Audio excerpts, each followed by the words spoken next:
Having a home, whatever form that takes, is what makes a person feel like they belong. They have a base. That's where they go out from, that's where they come back to, it's their safe space.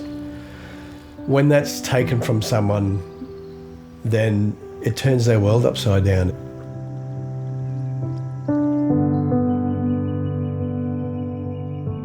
We work with a lot of young people who have a very varied background, from people who have come from homes that you would never expect to find them in one of our services, to other people who have had a difficult life their whole journey. There's a lot of sad stories when you're talking about young people who are facing homelessness. There are a lot of really great stories as well. I met my dad for the first time when I was 15. I knew things were a bit shady when he would bring his mates over. He wouldn't tell me where he was going. He'd be gone for sometimes days. We didn't eat very good. He didn't spend money on food.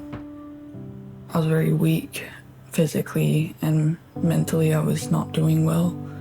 I had a friend give me this number to contact Anglicare. They asked me about what my situation was, and they said that I was able to come and stay for as long as I needed to, get my stuff together and everything. I had my birthday celebrated here, which hasn't happened for a while. They got me a cake. They sung happy birthday to me. It makes me feel like I'm worth it. It makes me feel like I'm worth the time and effort. And it makes me want to put in the time and effort. So they started enrolling me into school to finish year 10. And at the end of this year, I want to go to TAFE. I want to get into carpentry. I do feel quite confident about my future now, and that's genuinely only because being here has helped me realize that I can do better, I can do things. Like, I can do what I want to do,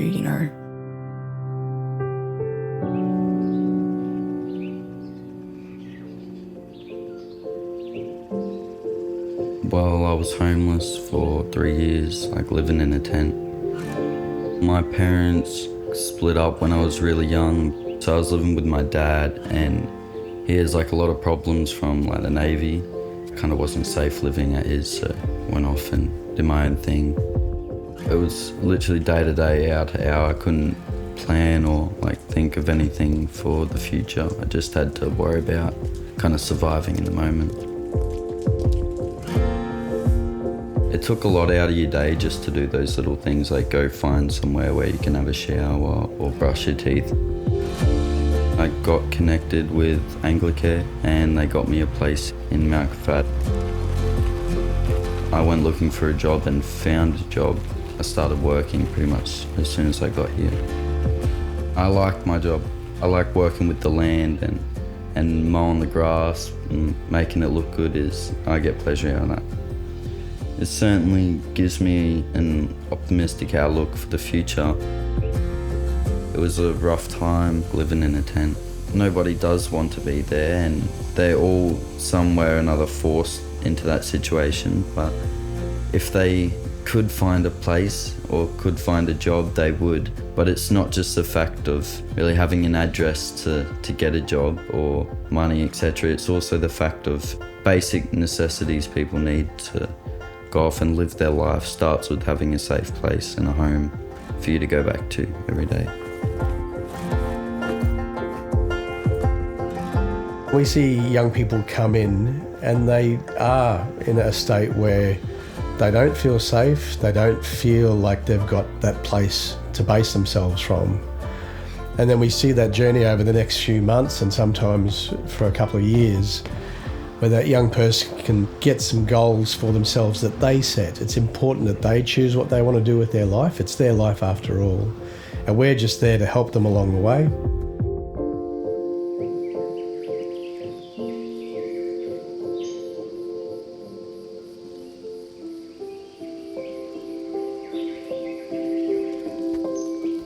I was 16.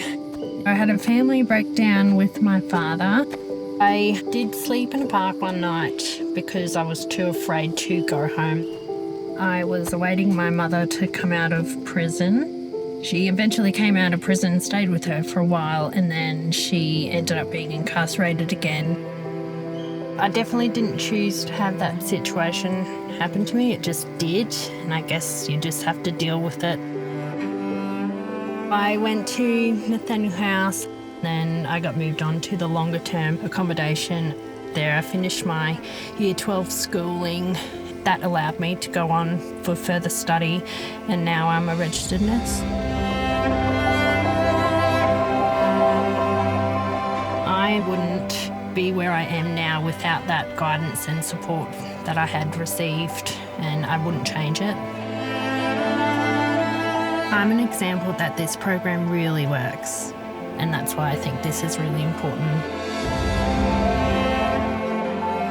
The reassurance I would give people when they come into the youth shelter was, your situation doesn't define who you are. You actually define yourself. You are going to do better. You are worthy, and you can shape who you will become.